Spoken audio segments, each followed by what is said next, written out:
Cookies on keto? Of course. My family loves cookies, and I will never forget when I was about 2 weeks into this way of eating.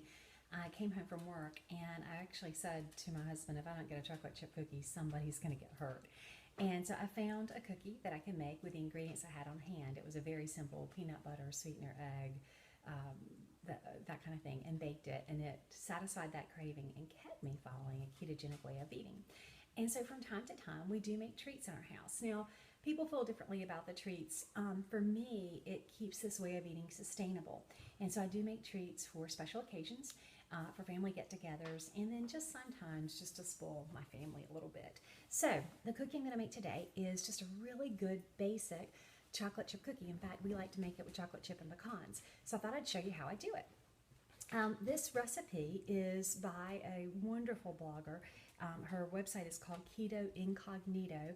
I will post the recipe and the link to her site in the comments on this video. But you start, and I'm going to double this recipe because my family loves it. And so you make it. I'm going to use my food processor, which is a little different than the instructions that she gives.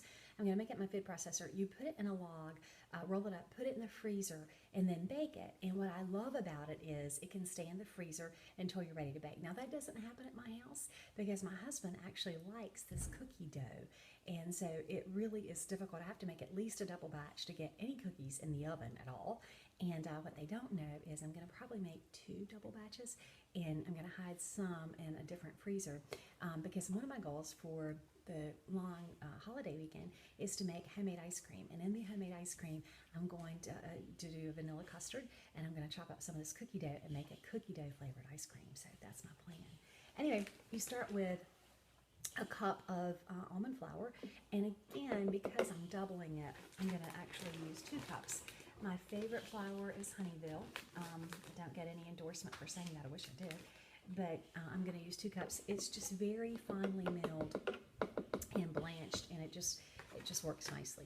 So you start with a cup of that. I'm putting all of the dry ingredients here in the food processor. Now, the original recipe calls for 2 tablespoons of coconut flour. If you've never worked with coconut flour, it behaves very differently. And in fact, all nut flours behave differently than traditional flours, but it gives it nice texture, and you can make all kinds of things with coconut flour, but it's very, very dry, so you do want to measure it pretty carefully. And this recipe calls for 2 tablespoons. Again, I'm doubling it. But something else that I like to do, if you aren't concerned about gluten in your house, if you don't have celiac, one of the things I really do like to do is substitute a tablespoon of oat fiber for coconut flour. Now, you don't have to do this. The oat fiber gives it a more floury feel, a floury taste, a floury texture. And so I'm going to use, since I'm doubling the recipe, I used 3 tablespoons of coconut flour and 1 tablespoon of oat fiber. Now, let's talk a little bit about the differences. Oat fiber is not the same as oat flour. So if you're going to look for this, you want oat fiber. It is gluten-free. There's no gluten in the oat fiber. However, when I last purchased some, there was not a manufacturer that made oat fiber in a facility that didn't also have gluten. So the concern about cross-reactivity makes it make them unable to certify it as gluten-free. Okay, so far I'm doubling the recipe. I've got 2 cups of almond flour, 3 tablespoons of coconut flour, 1 tablespoon of oat fiber, and I could have used all coconut flour to be sure. It calls for a 1/4 teaspoon of things, so I'm going to use a half since I'm doubling the recipe. It calls for a 1/4 teaspoon of baking soda, and of course I don't have that.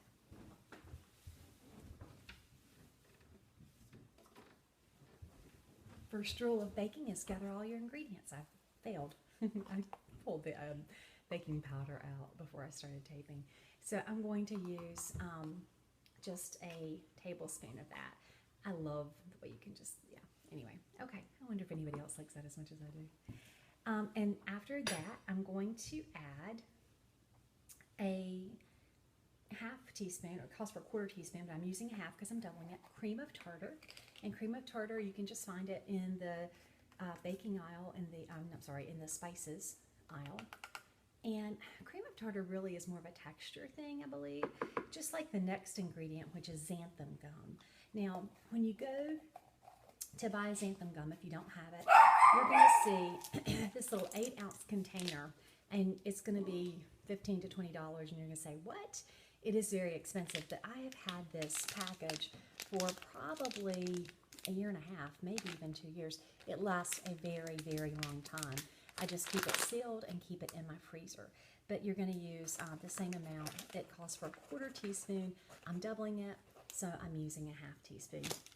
Now what I've done, and you can't see this very well, is I put all my dry ingredients into the food processor. Oh, it also calls for a pinch of salt, and so I'm going to just use my plain table salt. Some people like to use Himalayan sea salt. I'm just going to use my plain and do a pinch. Okay. And I actually do have a measuring cup that talks about a pinch, but I'm not using it today. Anyway, I'm going to give that a little quick pulse. And I've never videotaped myself with this before, so if it's awkward, it's because it is, in fact, awkward. And I don't know how to pause on my iPad. And so here we go. So I'm just going to give that little pulse, mix up the dry ingredients just a little bit, and go on to some of the other ingredients. Now, the sweetener is listed to be mixed with the wet ingredients, and I'm just going to, again, I'm not following the directions because I've made this recipe, and I do know that this works. It calls for a 1/2 cup of erythritol. Now, Swerve is an erythritol that we're fairly familiar with. It is a natural sweetener. My family's not overly fond of Swerve. There's a bit of an aftertaste for, I think, actually they like it probably more than I do. So what I'm going to do with the Swerve is, instead of doubling it calls for a 1/2 cup. Instead of doubling it to a full cup, I'm going to use about a 1/2 cup again. And then I'm going to add some liquid sweetener. We really like liquid sucralose. And not Splenda. I don't use Splenda. But I use a liquid sucralose because Splenda has maltodextrin.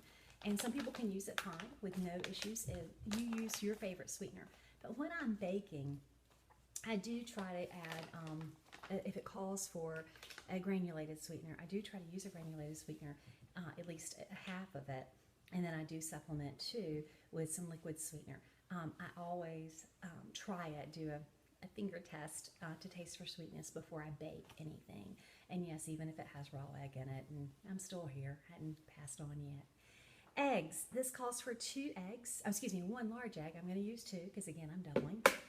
Just going to throw my eggs in here. And then it calls for melted butter. Now, I set my butter out of the fridge about 30 minutes or so ago. And I'm not going to melt it because I'm using a food processor. It just makes my life a lot easier not to do that. So I've added that.